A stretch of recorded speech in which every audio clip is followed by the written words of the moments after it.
Hey guys, this is Jsnow, and I'm going to do a in-game video review of RuneScape Chronicles, or Chronicles RuneScape Legends. I keep getting the name confused, but this will be a review basically compared to Hearthstone, as it's basically the only major competitor right now.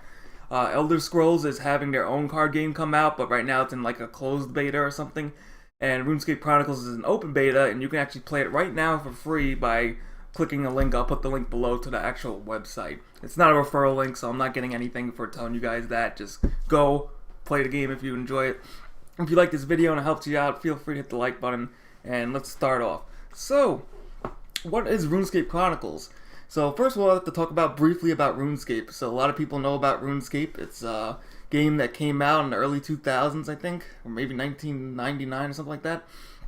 And it's an MMO. It was one of the first major MMOs to come out, but it was actually, I think it was out before World of Warcraft. I'm pretty sure it was out before World of Warcraft. And it's a cult classic MMO, and you can also play that game for free too. So this game is based around the lore of RuneScape. Now, I don't know much about the lore of RuneScape. Some of the quests are very memorable, like trying to do Dragon Slayer. Everybody remembers doing the Dragon Slayer and all those cool quests. And Demon Slayer too, that's another pretty cool quest. But as far as lore is concerned, I don't really feel that RuneScape lore is all that special. So this game might help me out with the lore, but I don't think it's all that great to begin with. But that's just my opinion. So, if you haven't played RuneScape before, RuneScape 3 is free, and I think also old school RuneScape is free. So, unlike World of Warcraft and Blizzard, they actually have their own vanilla servers, so to say. Not trying to go into that vanilla server argument, but RuneScape, there's RuneScape 3 and RuneScape '07. This game is more based around RuneScape 3. It has amazing music. Unfortunately, I cannot play the music because it's really loud, and it would probably hurt the review because you'll just hear the music and just be like, so good, and then the video will just be like such a distraction. So now into the game. The game itself is set up basically like Hearthstone, and it's kind of confusing. Now, Hearthstone's argument was, a lot of things they don't add in, like deck slots. Deck slots, they didn't want to add in because it would be too confusing for players. So, things like that, this game is a little confusing at first. There's just a lot on your screen. So you have play, where you can pick a character, and then you can do casual, and then once you get to level 5 on one of your characters, you can do ranked. And let's go back. You have My Chronicle, which is your stats. So you actually have stats for all your heroes right here. You actually have a win ratio here, which is pretty cool. That's not in Hearthstone, and I think that's because they don't want people getting mad about it. But they actually have it in RuneScape. And they also have ranks and seasons. And apparently seasons last only, they're talking about making seasons maybe only last a week. I'm not sure if that's in right now, but they want to have quick seasons so people don't feel, so you feel like you can play and not have to spend a month grinding and still not reach the top rank or whatever it is. You have the cards, so right now there's 338 cards in the game, and you have your rarities, going from Sapphire, which is basically a common, to Diamond, which is basically a legendary, if we're going to put it in Hearthstone terms. Next, you have your card backs, so they cost a little bit of money, which I'll go into in a little bit. You have your Bronze League, so they're going to have League soon, and top 10 leaderboards, so this will be very interesting, and will definitely get a lot of people to play. You even have Silver League, Gold League, so I guess kind of like League of Legends. I only played League of Legends for like 5 seconds, so I can't really explain this or expand on it, but then again, it's obviously not even up yet. Then you have your stats, and you get now this reminds me of Modern Warfare 2, which is pretty funny, because I used to play Modern Warfare 2 on Xbox when it came out a ton, so I just noticed that you level up your skills, and these skills, at first, they don't really tell you what it is. Like, I thought the skills were actual skills in the game, like in RuneScape when you level up your magic and attack, but instead, that experience goes to titles. So right now I unlocked a bunch of titles so I can be a meathead if I want to. Blood Runner, Iron Fist. So that's pretty cool, and it has 5 of the actual skills in RuneScape. So thieving, engineering, smithing, magic, etc. Alright, so let's skip to that part. Alright, so next we'll go to the collection. So we'll show you guys how the deck works and how this game works. So it's a little bit weird, so bear with me. So your deck is 30 cards, same as Hearthstone, but the major difference is the monsters you're putting in are going to try to kill you. This isn't a game where, like Hearthstone, you play monsters to help you out. You're playing monsters to try to kill you. And your goal is to kill the monsters and reap the rewards. So we'll just go over some of these basic cards. So ally card. An ally card is basically a card that sometimes gives you gold or a benefit for paying gold. And gold is a pretty big resource. So Ally Morrison, for example, costs 0 gold. And if you have a weapon, it will be removed. And you'll gain 3 gold. And then let's say you play that, you can use 1 gold to gain 5 armor with adamant armor. So that's kind of how it works. Another one is Nastroth, which costs 4 gold but will buff your character plus 1 attack.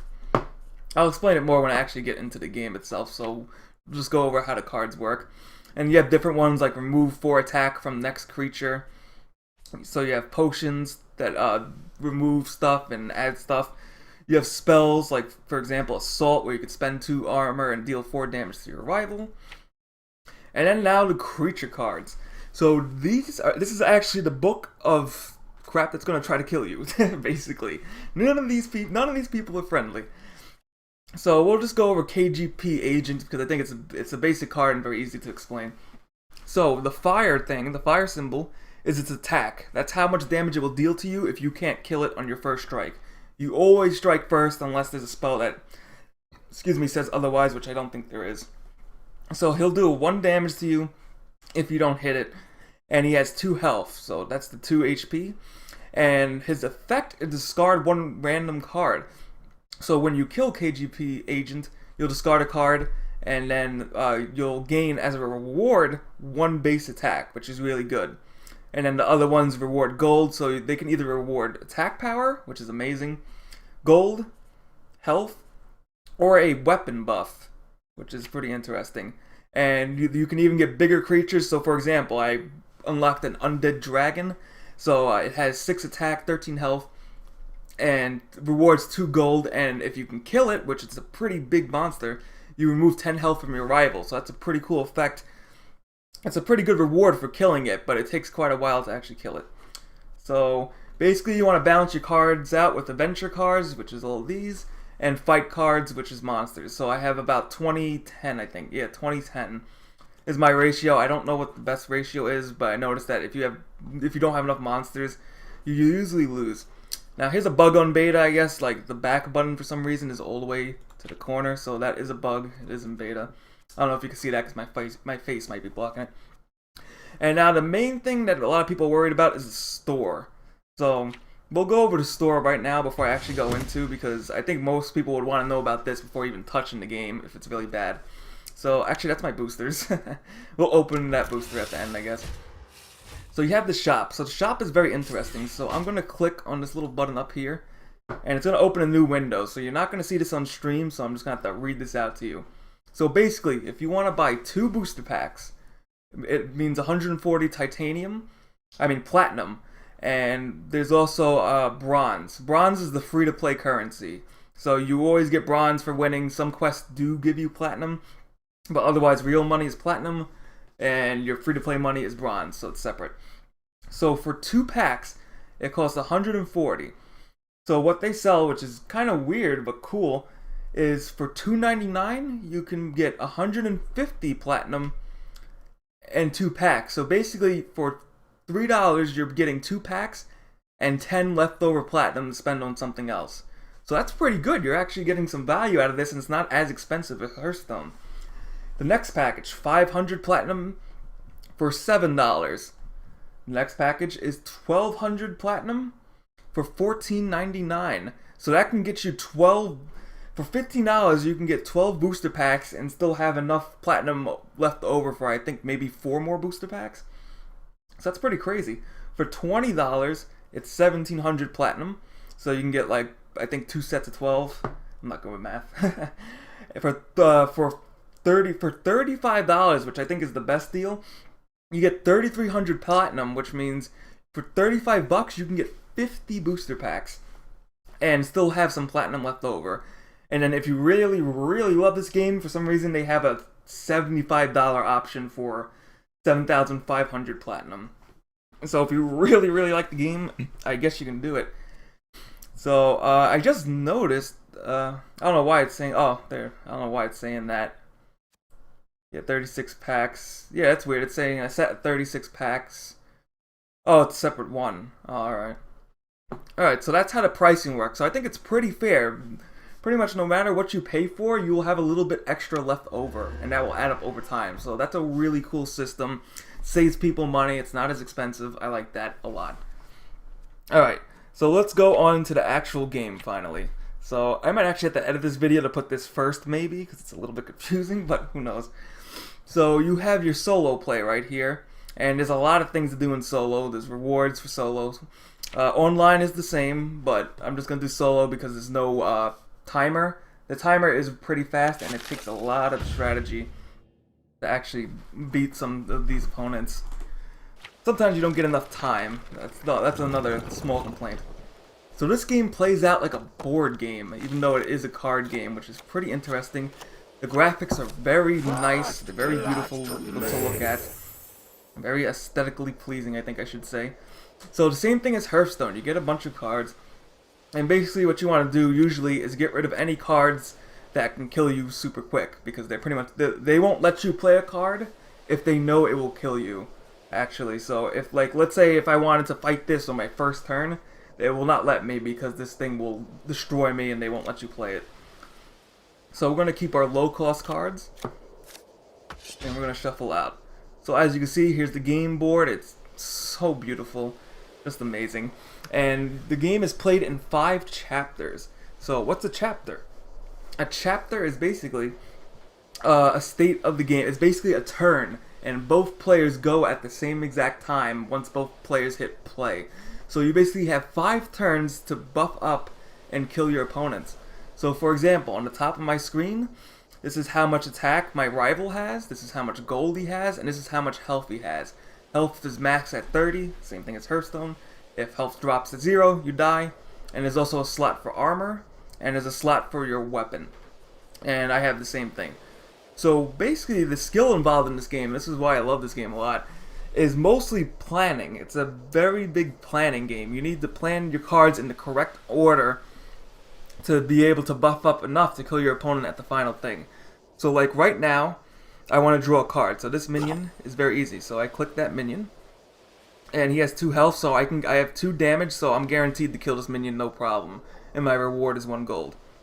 Same thing with this minion. I can kill this minion easy. He does more damage, but I'll kill him first because I have more attack. And he gives me 2 gold. And then we're going to drop White Wolf. So this is kind of like a draw power spell. You'll take 2 damage, or actually we probably shouldn't do White Wolf. Yeah, actually we're going to save White Wolf because actually I can't kill him right away. So I will take an extra 3 damage if I play him right now. So instead, we'll just play a we'll actually just play these 2 and leave it at that. So now I'm going to hit play and it's going to automatically do it for you. So I'm going to kill that and draw a card. And that opponent played Assault. So I don't know why he played that, because he actually does not have any armor. So welcome. He doesn't have a weapon. Wait. Yeah, I don't know what my opponent's doing. That's a little bit weird. So that minion he just killed gave him 4 armor, and now it's gonna work. So he just used that ability to lose 2 armor and deal 4 damage to me. And then the next chapter comes in. So I don't know why the AI was pretty stupid in the beginning. But I guess that's what happens. So you draw. I think you replace. I'm not sure how the draws work. I think you just replace the cards you played or something like that. So you usually don't have to worry about running out of hand. And in the first couple of chapters, you should just be worried about buffing. You really shouldn't. You don't have to really worry about killing your opponent. Once it hits the like chapter 4 or 5, that's when you want to start playing cards that kill your opponent. So right now, we have a bunch of pretty interesting cards. So I'm actually going to play this because I want the 1 attack bonus. I will discard a card. We can do the skeleton right here. We can do the wolf because I do want. Actually, what we can do is use the 2 gold. So I'm going to spend 2 gold for a defense potion. Or actually, better yet, let's actually spend the 4 gold for that. And that should give us enough attack to kill the white wolf. So pretty good. So now we're going to hit play. And unless the opponent plays something that messes me up, it should go well. So I discarded the Scorpion. That's pretty good. He's not really usable right now. And as you can see right there, the opponent did not plan ahead and has taken some damage because he couldn't kill the skeleton in one hit. Right now he's going to play this card again, where he's going to pay 1 gold, deal some damage to me. And now he has his own White Wolf, but I'm actually going to pay for a attack buff, because now he's going to get hit for 3 and kill the wolf. I also love the attack animations. It just reminds you of playing RuneScape. I love how they did it. It's so fun. And I'm going to draw 2 cards, and now I'm going to take 2 damage because that's the wolf's effect. And this guy's paying 2 coins to heal himself back up, so that's a pretty smart move. And now we're going to go on to Chapter 3. So probably the best part for me about chapters is it's timed.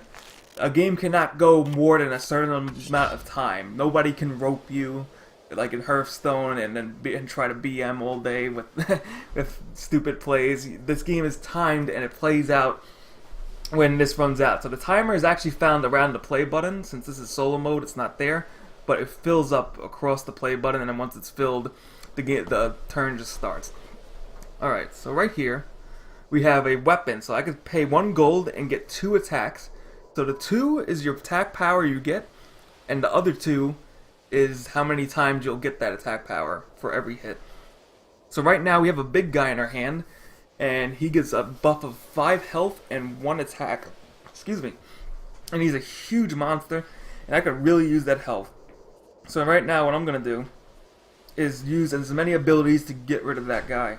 So I'm going to play Combat Academy to get my attack. We're going to play... that will give me 2 attacks. That'll make me 6.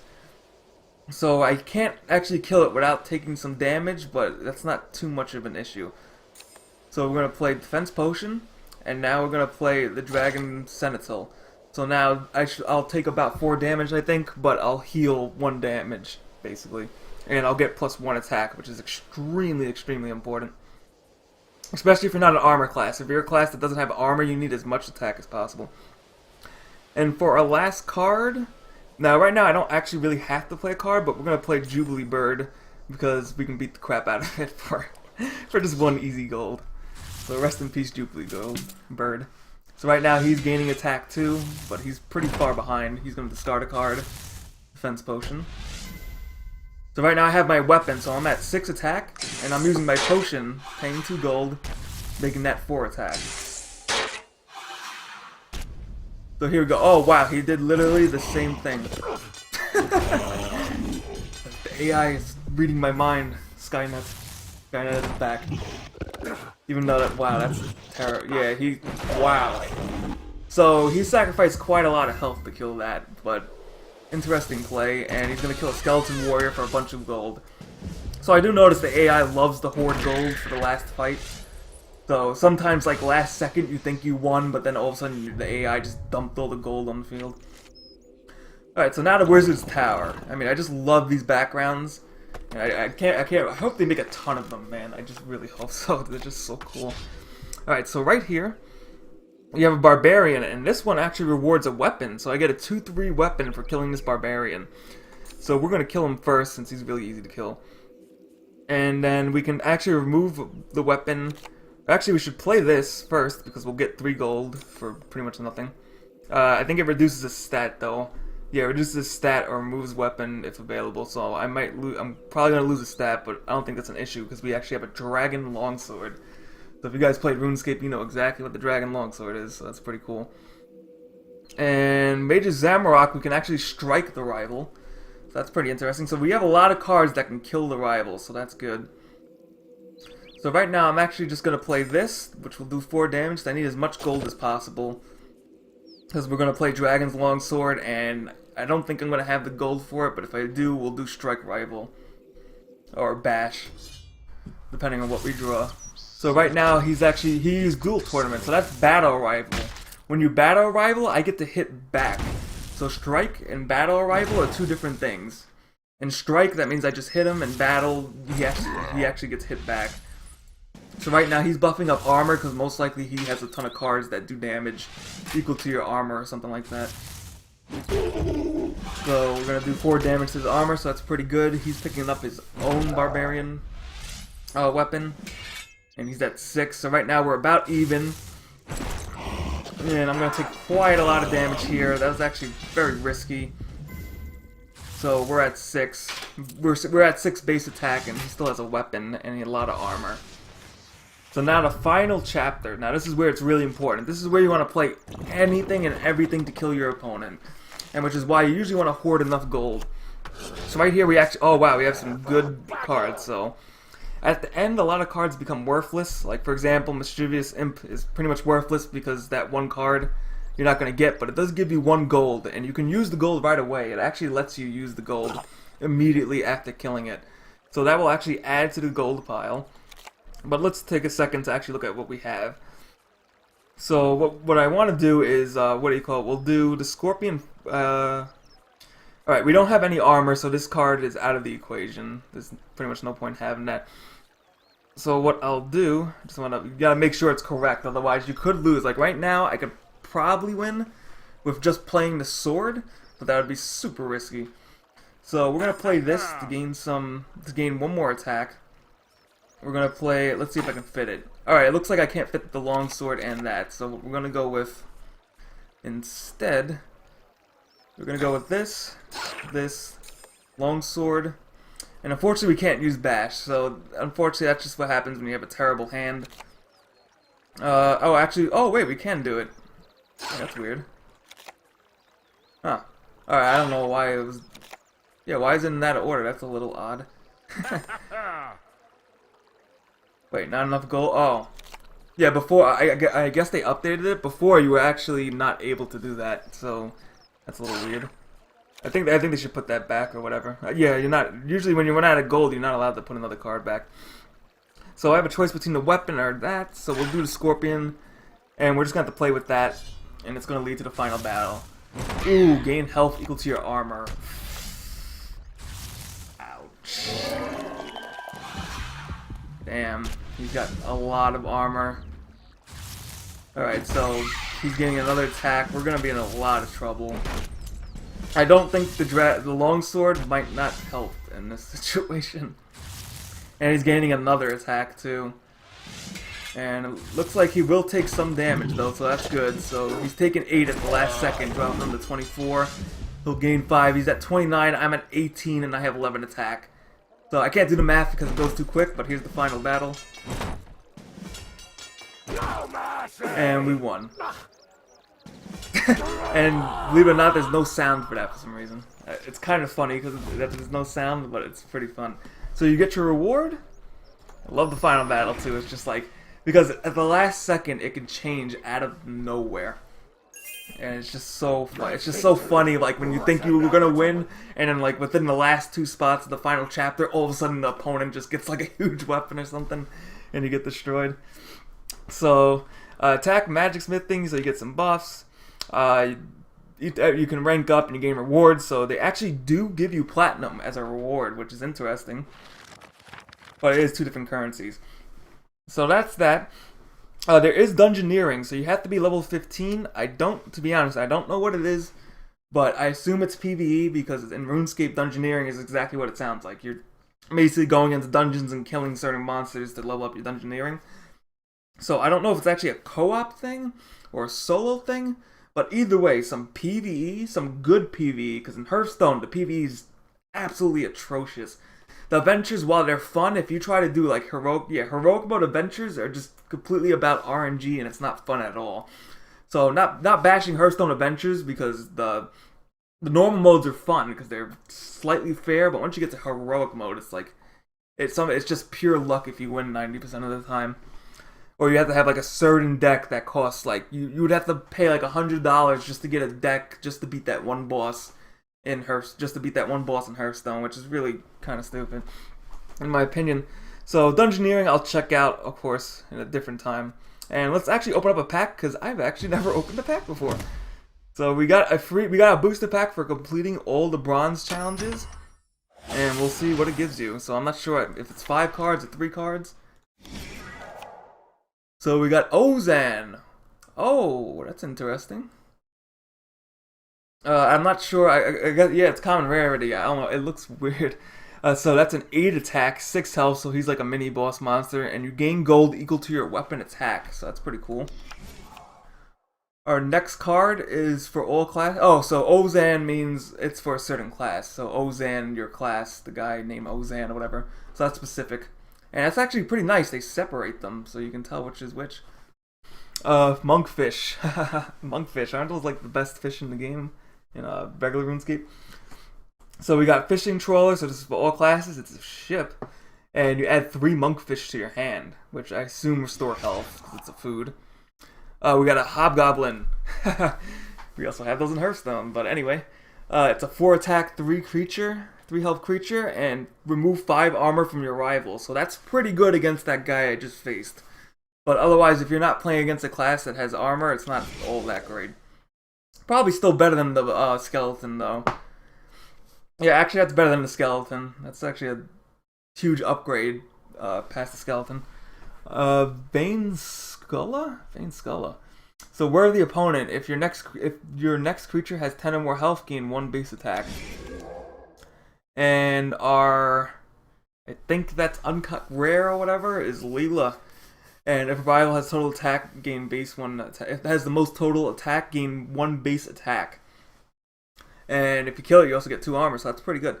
The last thing I want to mention, before I actually go into the score I'm going to give it, is you can kill the opponent way before you get to the final stage. You can actually make decks based around leeching and killing the opponents while they're making their way to the final stage, to either where they die during the trip to a monster, which is absolutely hilarious. I think that's really the only way you can BM in this game, is if you somehow kill someone before you actually get to the final fight.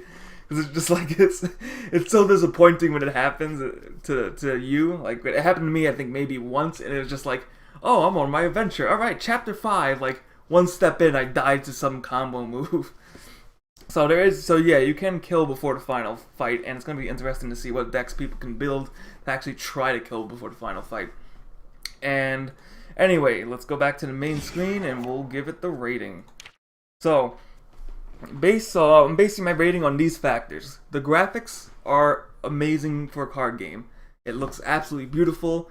Everything is nice and colorful. It's very bright. The boards are just so cool looking. It adds a lot of, I don't know the word, aesthetic, I guess, or whatever it is, to the map. You know, you're not playing on a solid flat board like in Hearthstone. It feels more alive. The game feels a lot more alive than Hearthstone, where you just have a couple of effects here and there.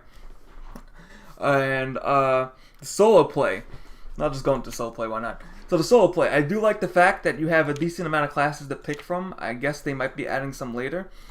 And I also like the fact that you have bronze, silver, and gold, as well as they're going to add more soon. So right here it's about 6 or 5 challenges each, so you have 15 challenges to go right away, just starting the game off solo.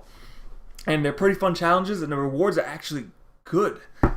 Like, not only do you get packs, you get bronze coins, you get a whole bunch of stuff, so it's really good.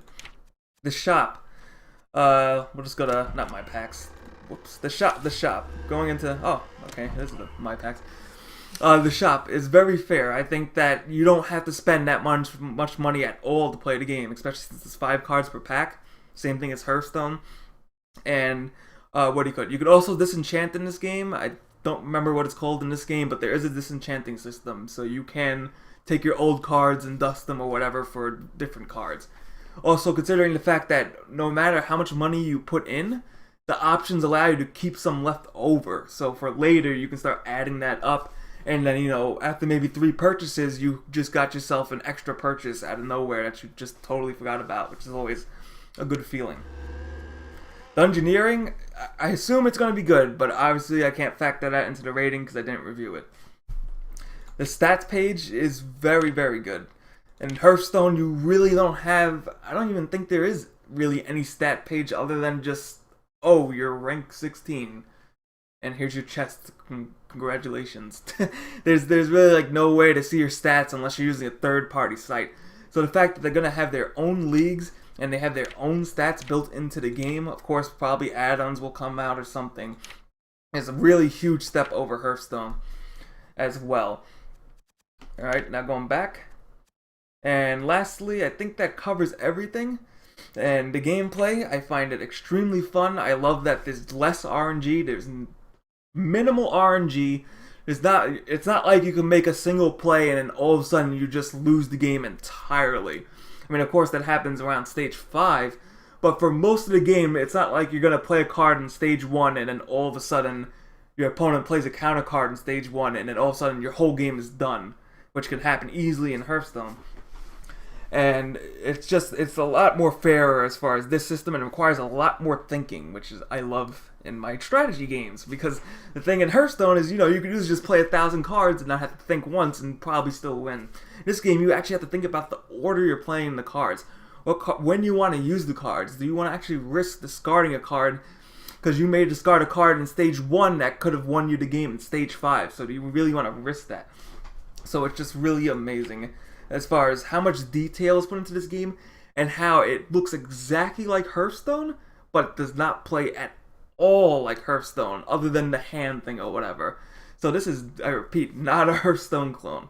So my rating for this game, on a scale of 1 to 10, is a 9 out of 10.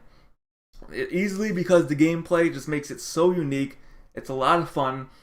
You don't have to go online to really enjoy it that much. You can play offline and still have as much fun. You can, in my opinion, you can literally just play the game, play the full solo game, and never touch it again until they release more solo stuff. And you can treat it as like a free, awesome game that you could play. You don't even have to go online. That's how good it is. Because compared to Hearthstone, the AI in Hearthstone is pretty dumb. So it gets boring really quickly. But in this one, the AI can't actually whoop your ass. I've had that happen about twice. And sometimes they whoop your ass pretty badly. Especially this mage dude. Oh my god, the mage is so annoying. So thanks for watching. If you guys enjoyed this video, as I said in the beginning, feel free to hit the like button. Subscribe for more videos. I'm hoping to do more RuneScape Chronicle videos. I'm just hoping the game gains popularity, because I see this as a serious contender to Hearthstone, and this should wake up Blizzard so they can make Hearthstone better. Because I'm not really, while I've said 50 things to bash Hearthstone in this video, I want the game to be better. And right now they know they have no competition, so that's why we have these things like where it takes 30 wins to get one pack. Just think about that in Hearthstone. You need 30 wins for one pack. You could play Hearthstone all day, and if you keep losing, you won't even get your one pack, which is absolutely just completely boggles the mind. But anyways, hope you guys enjoyed this video. Feel free to subscribe. We also do Hearthstone videos, DayZ, World of Warcraft, and all that good stuff. And let me know in the comments below if you guys like this game or not, and I'll see you guys next time.